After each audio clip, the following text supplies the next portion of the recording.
Hello everyone, welcome to the Layman Way, where we are completing fundamentals of physical geography. And this lecture is a part of my 2 months geography course program to help you one step closer to your goal. And guys, this program is all free, so don't forget to smash that like button, subscribe, and also turn on the notifications. Alright, if you want to view our full course, you can always click on the I button in the top right corner and view our full playlist.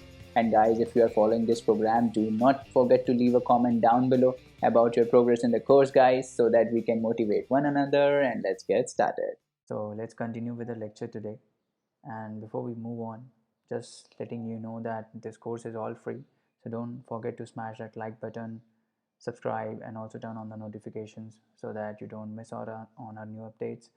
And do share it with your friends who are preparing, and do comments in the section down below that how is the course going, your feedbacks on the course, and how we can improve. Alright, so if you want to view the full course, you can click the I button here and view the full playlist and the full course. And let's get started today with the lecture.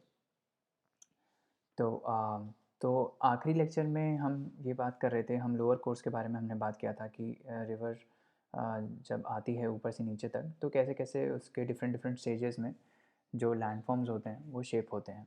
तो हमने अपर course से पहले start किया। इस slide में हम थोड़ा recap करते हैं कि अभी तक हमने क्या पढ़ा, है ना, ताकि थोड़ा रिवीजन रहे, पूरा कनेक्टेड रहे तीनों कोर्स। ठीक है, तो हमने पहले माउंटेन से स्टार्ट किया था। हमने देखा था कि यहाँ पे बहुत ज़्यादा प्रेसिपिटेशन जब होता है रिवर का, सॉरी, जब प्रेसिपिटेशन होता है बहुत ज़्यादा वाटर का, तो यहाँ पे वाटर कलेक्ट होने लगता है धीरे धीरे, है ना। और वहाँ पे उसको हमने कैचमेंट एरिया बोला था, राइट। और फिर सिंस ये ग्रेडियंट होता है ना, तो पानी वहाँ से नीचे बहना स्टार्ट करता है, धीरे धीरे फ्लो करना स्टार्ट करता है नीचे। और क्योंकि अपर कोर्स में ग्रेडियंट बहुत ज़्यादा होता है, तो वाटर का फ्लो बहुत ज़्यादा होता है। ऑल्दो वॉल्यूम इतना ज़्यादा नहीं होता, बट फ्लो बहुत ज़्यादा होता है, जिसकी वजह से ये वर्टिकल कट करता है ना। वर्टिकल इरोजन बहुत ज़्यादा होता है और उस वजह से हमारी वी शेप्ड वैलीज़ बनती हैं, राइट। वर्टिकल इरोजन बहुत ज़्यादा होता है, उस वजह से वी शेप्ड वैली बनती है। फिर ये नीचे आता है, थोड़ा मिडिल कोर्स में आता है। मिडिल कोर्स में आने से क्या होता है कि इसका फ्लो कम हो जाता है, क्योंकि ग्रेडियंट कम हो जाता है। इधर अब ग्रेडियंट कम है, राइट। बट क्या होता है कि यहाँ से ट्रिब्यूटरीज आके रिवर को मिलती हैं, डिफरेंट डिफरेंट ट्रिब्यूटरीज आती हैं, तो वॉल्यूम ऑफ वाटर बहुत बढ़ जाता है। हमने ये देखा था कि वॉल्यूम ऑफ वाटर बहुत बढ़ जाता है, जिस वजह से लैटरल करोजन होना बहुत ज़्यादा स्टार्ट हो जाता है, राइट। हमने देखा था ना कि ऊपर वाले में वर्टिकल करोजन होता है, और जब मिडिल कोर्स में आती है तो लैटरल करोजन बहुत ज़्यादा हो जाता है, साइडवेज इरोजन बहुत ज़्यादा हो जाता है, और जो रिवर है वो वैली को वाइडन करने लगती है। Valley gets widened, right. Valley wide होने लगती है, ठीक है। उसके बाद फिर हम और नीचे आए। अच्छा, हमने जब ऊपर देखा था तो हमने देखा था यहाँ पे रैपिड्स। अपर कोर्स में कौन कौन से फॉर्म्स बने थे, रैपिड्स बने थे, वाटरफॉल्स हमने देखा, राइट, कैटरैक्ट्स देखे थे, है ना। तो ये सब हमने देखा था। फिर हम मिडिल कोर्स में जब आए तो हमने देखा कि जो रिवर है वो लैटरल करोजन करने लगती है और मियांडरिंग करने लगती है, जहाँ पे हमने इंटरलॉकिंग स्पर्स के बारे में पढ़ा था कि ऐसे ये इंटरलॉक हो जाते हैं, है ना। इंटरलॉकिंग स्पर्स बनते हैं। फिर रिवर क्लिफ्स बनते हैं, क्योंकि रिवर क्लिफ्स कैसे बनते हैं कि जब ये रिवर ऐसे फ्लो कर रही होती है तो यहाँ से बहुत ज़्यादा इरोजन हो रहा होता है और यहाँ डिपोजिशन हो रहा होता है। तो अगर हम इसका डीप में देखें चीज़, तो यहाँ पे क्लिफ सा बन जाता है और यहाँ पे डिपोजिशन होने लगता है ना। यहाँ इसको इरोड करती रहती है ये, तो ये क्लिफ सा बन जाता है इधर, है ना, और यहाँ ये डिपोजिशन होने लगता है। तो हमने ये देखा था इंटरलॉकिंग स्पर्स कैसे बनते हैं, रिवर क्लिफ्स क्या होते हैं, है ना। उसके बाद हम और नीचे जब आए थोड़ा सा, तो हमने देखा कि यार जो रिवर है जो रिवर है वो मियांडरिंग बहुत ज़्यादा करने लगती है, ऐसे हो जाता है मियांडरिंग, ठीक है, जब हम लोअर कोर्स की बात कर रहे थे, ठीक है। फिर हमने ये देखा कि फिर हमने फ्लड प्लेन्स देखे थे कि जब रिवर फ्लो कर रही होती है और ओकेजनली उसका बहुत ज़्यादा फ्लो बढ़ जाता है ट्रिब्यूटरीज़ के आने से या फिर प्रेसिपिटेशन होने से, तो वो ओवरफ्लो कर जाती है साइड में, बैंक्स को ओवरफ्लो कर जाती है और अपने सेडिमेंट्स डिपॉजिट करने लगती है इधर इधर इधर इधर, है ना, साइड में। तो उस सेडिमेंट्स के डिपोजिशन से एक प्लेन बन जाता है जिसको हम फ्लड प्लेन बोलते हैं। और हमने ये देखा था कि जो बड़े बड़े पार्टिकल्स हैं, ठीक है, रिवर की फ़्लो से जो बड़े बड़े पार्टिकल्स हैं, और जब वो फ्लड करती है तो उसके साइड में कलेक्ट होना ये स्टार्ट हो जाते हैं, है ना। यहाँ पे साइड में कलेक्ट होना स्टार्ट हो जाते हैं। तो ये over the period of time जब बहुत ज़्यादा बहुत बार फ्लड होता है तो ये सेडिमेंट्स कलेक्ट हो के एक दूसरे के ऊपर ऐसे करके लेयर बना देते हैं और उसको हम क्या बोलते हैं, लेवी। और ये लेवी हमको फ्लड से बचाता था, राइट। फिर हमने ये पढ़ा था कि हम इन्हीं लेवीज़ के ऊपर जो है आर्टिफिशियल एम्बैंकमेंट्स भी बना देते हैं, ताकि अगर फ्लड्स बहुत ज़्यादा हों तो ये इसको रोक पाए, है ना। बट हमने ये भी देखा था कि कभी कभार ये टूट जाता है और सीवियर फ्लडिंग हो जाती है ना। तो ये हमने देखा था। फिर हम जब और नीचे आए, है ना, फिर हम जब और नीचे आए तो हमने देखा कि ऑक्सबो लेक बनते हैं। ऑक्सबो लेक कैसे बनते थे कि भाई साइडवर्ड इरोजन अगर ऐसे चल रही है रिवर, है ना, अगर ऐसे चल रही है तो बहुत ज़्यादा इरोजन इधर वाले पार्ट में होता रहता है ना। और इनसाइड बहुत ज़्यादा इरोजन होता है और ये वाले पार्ट में जो है वो डिपोजिशन करने लगती है, राइट। तो हमने देखा था कि ये यहाँ से इरोड करती चली जाएगी, ऐसे ऐसे इरोड करती चली जाएगी, यहाँ से भी इरोड करती चली जाएगी और इवेंचुअली ये आपस में जुड़ जाती हैं, ये ऐसे जुड़ जाती है, राइट। तो ये नॉर्मल जो है यहाँ से जब ऐसे आ रही थी तो ये पहले पहले ऐसे होगा, है ना, पहले ये ऐसे होगा। But over the period of time क्या हुआ कि ये इतना इरोड हो गया कि ये पूरा ऐसे कनेक्ट हो गया, राइट। हमने देखा था। फिर हमने देखा कि यहाँ पे वाटर रह जाता है जिसको हम ऑक्सबो लेक बोल देते हैं, यहाँ पे पूरा सेडिमेंटेशन हो जाता है ना। तो वो हो जाता है ऑक्सबो लेक, करेक्ट। उसके बाद हमने क्या देखा था, उसके बाद हमने देखा कि ये और नीचे आ जाती है ना। फिर ये लोअर कोर्स ही चल रहा है यहाँ से यहाँ तक, ठीक है। ऑक्सबो लेक जहाँ बने वो लोअर कोर्स में ही रहता है ना। फिर हमने देखा कि डेल्टाज बनते हैं जब रिवर अपना वाटर जो है वो क्या बोलते हैं ओशन में डंप करती है। तो साथ में जितना भी सेडिमेंट लाती है वो पूरा यहाँ पे डंप करती है और इससे एक ऐसा डेल्टा शेप का यू नो डेल्टा शेप का स्ट्रक्चर बन जाता है, और जिसको हम डेल्टाज बोलते हैं। और डेल्टा में हमने देखा था फिर क्या सबसे ज़्यादा इंपॉर्टेंट कंडीशन क्या है कि सेडिमेंटेशन होना चाहिए। अगर सेडिमेंट नहीं है तो डेल्टा नहीं बनेगा, है ना। फिर हमने ये देखा था कि डेल्टास के फॉर्मेशन की कंडीशन क्या है कि भाई सेडिमेंट फ़िल्टर आउट नहीं होने चाहिए, कोई रिवर ऐसे राइट एंगल पे नहीं आनी चाहिए सेडिमेंट को फ़िल्टर करने के लिए, कोई लेक नहीं होना चाहिए बीच में कि सेडिमेंट फ़िल्टर हो जाए, है ना। और जो सी है वो शैलो नहीं होना चाहिए क्योंकि शैलो होगा तो सेडिमेंट्स डीप में चले जाएंगे। या फिर जो सी में टाइड है वो बहुत ऊपर नीचे बहुत ज़्यादा टाइड्स नहीं होनी चाहिए क्योंकि तभी भी सेडिमेंट्स ये लेके अपने अंदर ले जाएगी, है ना। ओशन इसको अंदर ले जाएगा सेडिमेंट्स को, तो डेल्टाज नहीं बनेंगे।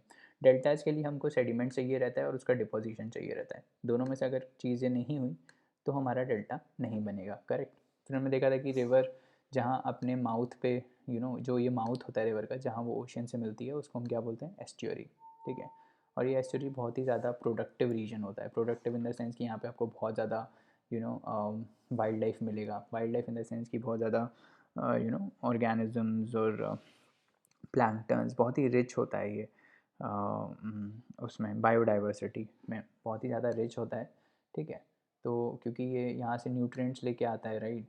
और ये पूरा माउथ पे इतना ज़्यादा न्यूट्रिएंट जब आएगा और ओशन प्लेंटी ऑफ वाटर रहेगा, ऑक्सीजन रहेगा, तो बहुत ज़्यादा बायोडाइवर्सिटी मिलती है हमको इधर, ठीक है। तो इस टाइप से पूरा ये हमने रिवर सिस्टम देखा था, है ना। आज हम ये देखेंगे कि दो दो चीज़ें और देखते हैं। एक तो हम रिवर एक बार ये देख लेते हैं कि ये रिवर जब आती है अपने साथ तो क्या क्या लेके आती है, राइट। तो आपने देखा होगा कि सबसे पहले बात करते हैं सॉल्यूशन का। तो आपने देखा होगा जब आप सी वाटर को इवेपोरेट करते हो तो यू गेट सॉल्ट, राइट। हमको सॉल्ट मिलता है, हमको सॉल्ट मिलता है जब हम सी वाटर को इवेपोरेट करते हैं। बट ऐसे पानी उठाने से तो दिखता नहीं है ना, मतलब दिखता भी होगा तो बहुत कम दिखता होगा, एक्चुअली में नहीं दिखता है, राइट। तो वो एज अ सॉल्यूशन रहता है उसमें, ठीक है। तो जब आप शुगर को पानी में मिलाते हो तो इट गेट्स डिज़ोल्व, वो डिज़ोल्व हो जाती है और वो एक सॉल्यूशन बना देती है, राइट। तो ऐसे ही कुछ कुछ पार्टिकल्स होंगे जो सॉल्यूशन में रहते होंगे रिवर के साथ, है ना। तो वो हो गया सॉल्यूशन। और क्या क्या रहता है, और सस्पेंशन रहता है। सस्पेंशन क्या होता है, जैसे मिट्टी है, मिट्टी अब पानी में मिट्टी बहुत ज़्यादा रहेगी, राइट। तो वो सस्पेंडेड रहती है, मतलब इतनी भारी नहीं होती। छोटे पार्टिकल्स होते हैं जैसे सैंड टाइप के ना, इतने भारी नहीं होते हैं कि वो नीचे सेटल डाउन हो जाए। वो फ्लो के साथ बहते रहते हैं, रिवर के फ्लो के साथ बहते रहते हैं, तो वो सस्पेंडेड रहते हैं, ठीक है। सस्पेंडेड मतलब हवा हवा नॉट इन द हवा, मतलब पानी के बीच में रहते हैं, ऐसे सेटल फ्लोर पे नहीं जाते हैं, ठीक है। जबकि एक और तीसरा और रहता है ट्रैक्शन लोड। ट्रैक्शन क्या होता है, ट्रैक्शन जैसे छोटे पेबल्स या और थोड़े बड़े पेबल्स, है ना, जो सेटल डाउन कर जाएँ। अब आप कभी किसी लेक में पानी पत्थर फेंकते हो तो वो सस्पेंडेड थोड़ी रहता है, वो तो नीचे चला जाता है ना, फ्लोर पे चला जाता है वो, राइट। तो वो इतना भारी होता है कि वो नीचे चला जाता है। तो ये जो ये चीज़ें जो होती हैं इनको हम बोलते हैं क्या, traction. This is called traction, ठीक है, दिस इज़ कॉल्ड ट्रैक्शन, ठीक है। और ये जो है वो सेटल डाउन करते हैं और आपस में ये कोलाइड करते रहते हैं, ठीक है। उसके बाद ये जितना भी अमाउंट आ रहा है, जितना भी ये सेडिमेंट जो है वो आ रहा है, मतलब जो रिवर एम्प्टी कर रही है ना, वो सब किस पे डिपेंड करता है, वो सब इस पे डिपेंड करता है कि वॉल्यूम ऑफ वाटर कितना आ रहा है, इस पे डिपेंड करता है कि फ़्लो कितना है ना, वेलोसिटी कितनी है, ठीक है। और at the end of the day ये भी डिपेंड करेगा कि ये जो पेबल्स हैं वो कितने बड़े बड़े हैं, और या फिर ये जो सस्पेंशंस हैं वो कितने बड़े बड़े हैं। छोटे होंगे तो ज़्यादा आ पाएंगे क्योंकि फ़्लो के साथ आ सकते हैं, बड़े होंगे तो नहीं आ पाएंगे, है ना। तो इन सब फैक्टर्स पे ये डिपेंड करता है कि ये जो सेडिमेंट जो आ रहा है रिवर का ओशन में, जो एम्प्टी कर रहा है, वो कितना हो रहा है, कितना वॉल्यूम हो रहा है, ठीक है। फिर और चीज़ें देखते हैं कि ये जो है, ये जो रिवर है उसका इरोजिव पावर जो है और ट्रांसपोर्टेशन जो है वो कैसे करती है। इरोड करके मटेरियल को ये ट्रांसपोर्ट करती है, तभी तो यहाँ पे इतना ज़्यादा सेडिमेंटेशन आता है ओशन में, है ना। तो ये देखते हैं कि इसका मैकेनिज़्म क्या होता है, किस किस चीज़ों से ये इरोड करती है। हमने देखा था ना कि माउंटेन से जब ये निकलती है रिवर, तो वर्टिकल करोजन करती रहती है ना, वर्टिकल करोजन करती रहती है। इनफैक्ट कहीं भी ये जाती है वहाँ पे इरोजन करती ही है, राइट। तो कुछ मैकेनिज़्म होगा ना कि कैसे करती है ये इरोजन, मतलब हवा में तो नहीं कर देगी, तो वो देखते हैं कि वो क्या होता है। तो ये 4 चीज़ों से होता है बेसिकली, ठीक है। हाँ, ये रिवर से इरोजन 4 चीज़ों से होता है, या फिर वाटर से इरोजन 4 चीज़ों से होता है। कैसे हो सकता है, देखो, पहला है हाइड्रोलिक एक्शन। हाइड्रोलिक एक्शन में क्या होता है, जैसे मान लो कि कोस्ट है, ठीक है, और यहाँ पे एक रॉक पड़ा हुआ है, देयर इज़ अ रॉक, और ये हमारा वो है, ओशन है, और यहाँ से पानी आ रहा है, वेव्स आती रहती है ना, ऐसे वेव्स आती रहती हैं, ठीक है। तो जब वेव्स आती हैं, ठीक है, और ये इस रॉक पे हिट करेंगी तो कुछ फोर्स लगाएंगी, उसको हम बोलते हैं हाइड्रोलिक एक्शन, ठीक है। अब पर ये होता कैसे है, देखो, कभी भी कोई जो रॉक होता है ना वो पूरा यूनिफॉर्म नहीं होता है, कहीं ना कहीं छेद रहता है, कहीं ना कहीं कुछ होल टाइप का रहता है। तो ये जो रॉक में होल और होल्स रहते हैं ना, इसके थ्रू पानी अंदर जाता है, ठीक है। पानी अंदर जाके इसके ऊपर प्रेशर लगाता है, ठीक है, और इस क्रैक को ये धीरे धीरे वाइडन करता है। तो ये ऐसा नहीं है कि एक दिन में हो गया, over the period of time एक वेव आई, इसको अंदर प्रेशर लगाया, फिर बाहर चली गई, फिर दूसरी वेव आई, फिर प्रेशर लगाया, फिर बाहर चली गई। तो ये over the period of years क्या होता है, ये जो रॉक है वो धीरे धीरे ये क्रैक बड़ा होने लगता है, ठीक है, ये क्रैक धीरे धीरे बड़ा होने लगता है, और फिर धीरे धीरे क्या होता है, ये रॉक डिसइंटीग्रेट हो जाता है। जैसे हमने वेदरिंग में बात किया था ना, रॉक डिसइंटीग्रेट हो जाता है, वैसे ये पूरा सा बड़ा सा रॉक जो है वो छोटे छोटे रॉक्स में फिर टूट जाता है, ठीक है। इस टाइप से हाइड्रोलिक एक्शन जो है रिवर का, वो रॉक को तोड़ देता है, और फिर ये जो टूटे टूटे पार्टिकल्स हैं छोटे छोटे, ये रिवर के साथ फ्लो करने लगते हैं, ठीक है। इस टाइप से ये हो गया कि ये कैसे करता है इरोजन, पहला हो गया। दूसरा क्या है, अब्रेजन। अब देखो, अब्रेजन क्या होता है और करोजन क्या होता है और एट्रीशन क्या होता है, ये सब हम देखेंगे, ठीक है। अब्रेजन क्या होता है, देखो, अब ये जो रॉक टूटा, ठीक है, ये जो रॉक टूटा, मान लो यही रॉक है, ये जो रॉक टूटा, ठीक है। अब ये रिवर तो फ्लो कर रही है ऐसे, राइट, रिवर तो फ्लो कर रही है, और ये रिवर फ्लो कर रही है तो उसके बॉटम पे ये सारे होंगे, बड़े बड़े पेबल्स तो सारे बॉटम पे होते हैं, है ना। तो ये क्या करते हैं, जब रिवर मूव करती है तो ये आपस में टकराते हैं, आपस में टकराते, एक तो आपस में टकराते हैं, ठीक है, और एक ये फ्लोर से भी टकराते हैं, है ना, फ्लोर पे भी घिसते हैं ये बेसिकली। एब्रेशन मतलब होता है घिसना, ठीक है, किसी चीज़ को घिसना। जैसे मतलब कोई चीज़ आप घिसते हो ना उसको साफ़ करने के लिए, तो उसको हम बोलते हैं कि हम उसको घिस रहे हैं, हिंदी में इसका प्योर मीनिंग घिसना होता है। तो उसको हम क्या करते हैं कि दे slide basically, they they slide on this floor, these pieces of big stones or rocks, these rocks slide over the floor and they get polished, और उसको हम बोलते हैं abrasion, ठीक है। तो जब किसी चीज़ को पॉलिश करते हैं ना तो हम उसको घिसते हैं वो चीज़, राइट। कोई भी चीज़ ले लो, आप गोल्ड को पॉलिश करवाने जाते हो तो वो जो होता है वो सॉल्यूशन से उसको घिसता है, राइट। और फिर कुछ भी चीज़ हो, किसी चीज़ को पॉलिश करने के लिए आप घिसते हो, तो जब ये फ्लो हो रहा होता है और ये पेबल्स सरफेस पे नीचे ऐसे करके मूव कर रहे होते हैं, तो ये इस फ्लोर से ये जो पेबल्स हैं ये घिसते रहते हैं धीरे धीरे धीरे धीरे धीरे, तो उसको बोलते हैं अब्रेजन, ठीक है। उसको हम बोलते हैं क्या, अब्रेजन, ठीक है। अब ये दोनों जब आपस में टकराते हैं ना, जैसे ये वाला पेबल इससे टकराया आपस में, तो ये आपस में टकरा के भी टूटते हैं, है ना। ये जब स्टोन इससे टकराएगा आपस में, तो आपस में टकरा के भी टूटेंगे। इसको हम बोलते हैं एट्रीशन।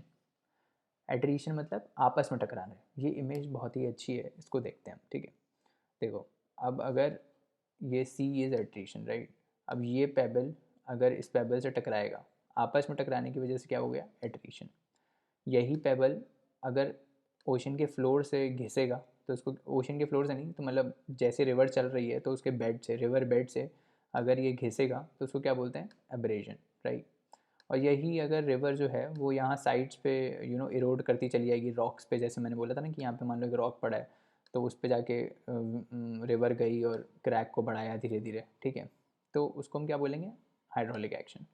और फिर last but not the least जो होता है करोजन। करोजन भी सिमिलर ही चीज़ होती है, कुछ ज़्यादा वो नहीं है। अब ये पेबल्स की वजह से, जब ये बड़े बड़े पेबल्स आ जाते हैं, इस पेबल्स की वजह से जब ये सरफेस और ज़्यादा इरोड होना स्टार्ट कर देती है ना, क्योंकि जब रिवर आएगी, जैसे मैंने देखा, जैसे हमने बताया था, जब रिवर मियांडरिंग कर रही होती है, राइट, जब रिवर मियांडरिंग कर रही होती है तो ये बाहर वाले को इरोड करती रहती है ना। हमने बोला था कि ये बाहर वाले को इरोड करती रहती है।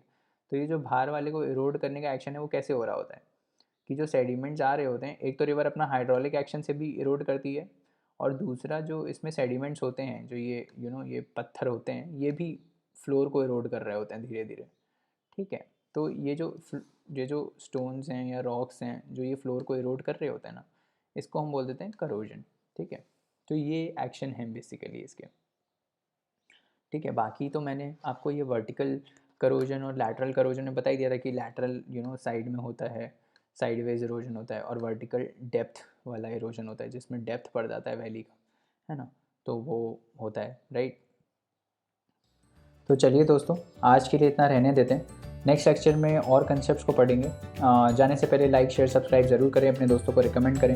अपनी क्वेरीज़ आप हमको queries@thelaymanway.com पे भेज सकते हैं, जहाँ पे हम आपका रिप्लाई इंस्टेंटली करेंगे।